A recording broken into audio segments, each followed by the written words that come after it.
Thanks for checking out my video. I'm not going to BS you too much. I'm going to get straight to the point. Today what I'm doing is swapping out the valve springs.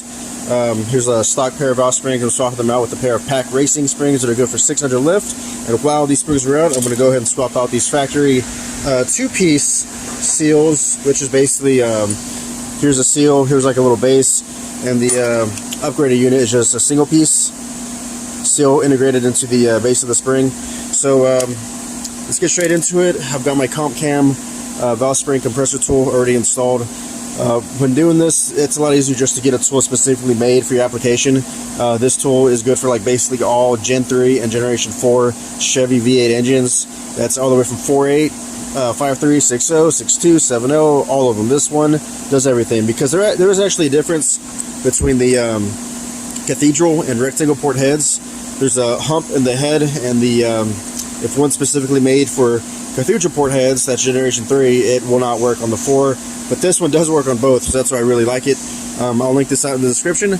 But let's go ahead and compress this one. There's a lot of ways to compress spring. This is a lot of different tools. You've got your pry bars. You've got your specific tool made for your application. You've got your generic ones you get from the parts store where it clamps on. You twist the top. You do one by one. That's kind of a pain in the butt. There's the giant C-clamps, but those your head has to be off.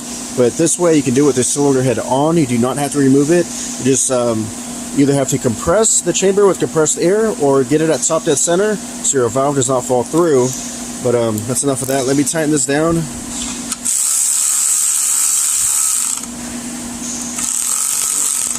It helps to have a magnet to pluck out the valve keepers, but my nails are kind of long, so I'm just using my nails to pluck them out of there.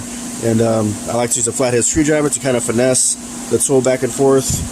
Right now this valve keeper is kind of wedged in there, but if I just pry just a tad on the tool, get the tension off of there, I should be able to remove it.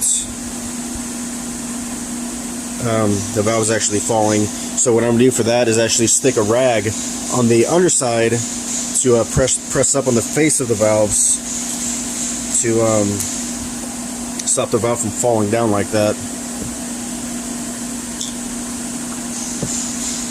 Alright, I got a rag underneath. Push the valve up. I can easily snatch the valve keeper like that. So let's go ahead and do this side. Fix that rag so it's pushing up on the exhaust valve too.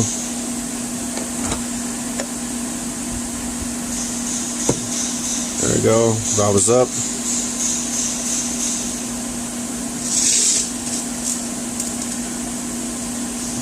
Yeah, like I said, it helps to have a magnet to kind of snatch these little keepers out. It tends to fly out and go missing pretty easily. Now we can go ahead and back out on the tool.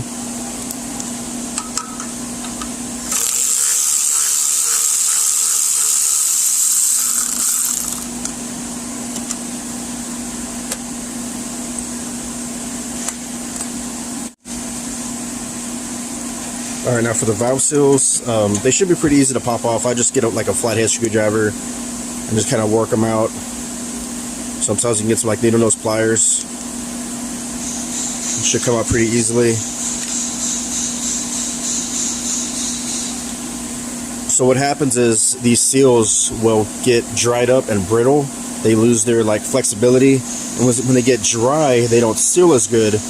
And you start smoking, especially the idle valve seals. If your valve seals are failing, it'll be under vacuum when it pulls oil into the chamber.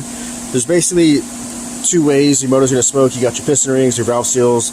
Rings is under high loads, high RPM, high combustion pressures. Second way of smoking is going to be valve seals. So this is going to be like idling, maybe part throttle cruising, things like that. And if you rev it up and the smoke goes away, then that's a good indication your valve seals are bad. You could also have like a bad PCV valve pulling in too much crankcase vapors and things like that. But those are basically the two main ways your motor's going to be smoking. Anyways, on this LS engine, so there's also like, it's like a two-piece design, right? So it's got that seal and it's got these little base plates. Go ahead and pop these up. And again, it would be easier with a magnet. So to install, what I like to do is put a little dab of oil. Let me get some of that. think I'm gonna make this video in real time, kind of like unedited. And just put a dab of oil. That's more than a dab, but you get the point. Lube it up a little bit. Go ahead and press down your new seals. Sometimes you might need to get like I like to just get a socket that's not going to touch the rubber seal, but just the base of it, and press it down. But most of the times that's not even needed. It's just when you're installing a new spring, it'll sort of seat itself. You put the new springs on there. The springs will kind of help push them down where they need to be. So with this kit, I am able to reuse the top hats. That's what I call them, top hats. So get this situated.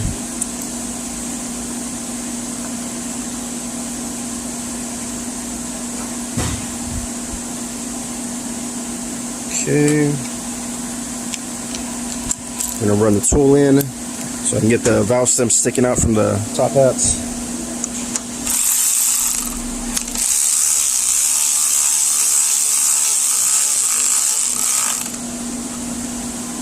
Sometimes you have to do a little bit of prying and finessing to get this tool lined up.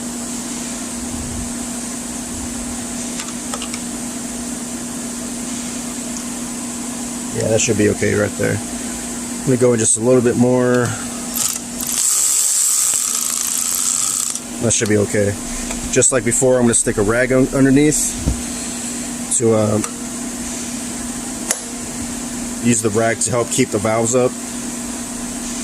Should be okay right there. Valves are up.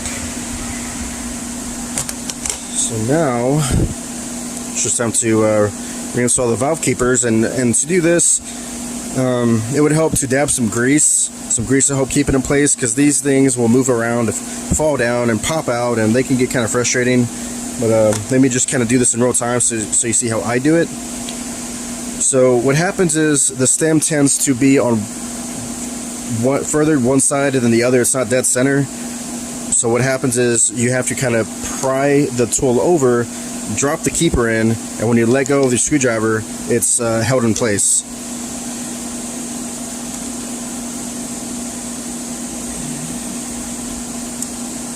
So that this half is in. It's a two-piece valve keeper setup. I pried over the tool, popped in the back half. When I let go, it's its own tension is holding it in place. So this is the easier side. So I guess you could say I like doing the more difficult side first. This side just falls in place, and once they're both locked into the seat of the stem, I just get like the butt end of a screwdriver and knock it down. So that's locked in place. That's not going anywhere. The same thing for this side. Let's start with the more annoying side first. And you know what, let me show you what I'm talking about. It's kind of hard to see from this angle. But the valve stem is more towards this side. It's not centered. And it might just be my tool. It might be all it is. So what I have to do is get a screwdriver and pry it over to get it to be center.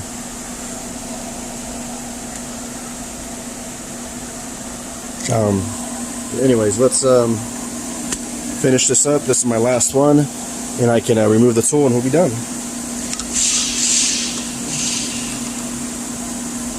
I actually need to go down just a little bit more.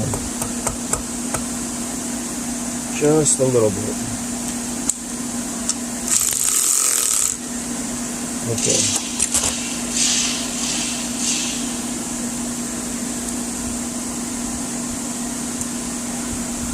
That side is in. Now this side just basically falls in place. I can knock it down. Alright, shouldn't go anywhere. Keyword is shouldn't. Keyword. Let's back it out.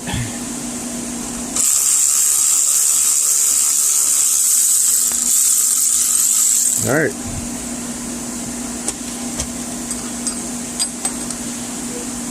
There it is.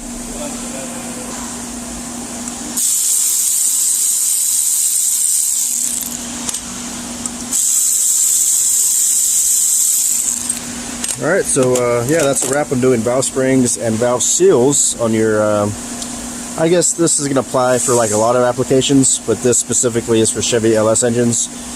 But it's basically the same concept. Get you the correct tool to remove the valve springs, a good valve spring compressor tool, and then basically your valve seals are going to be similar. Most of the time they're like this. So yeah, that's it. Hope you liked this video. Hope it was helpful. Please like, subscribe. See you next video. Later.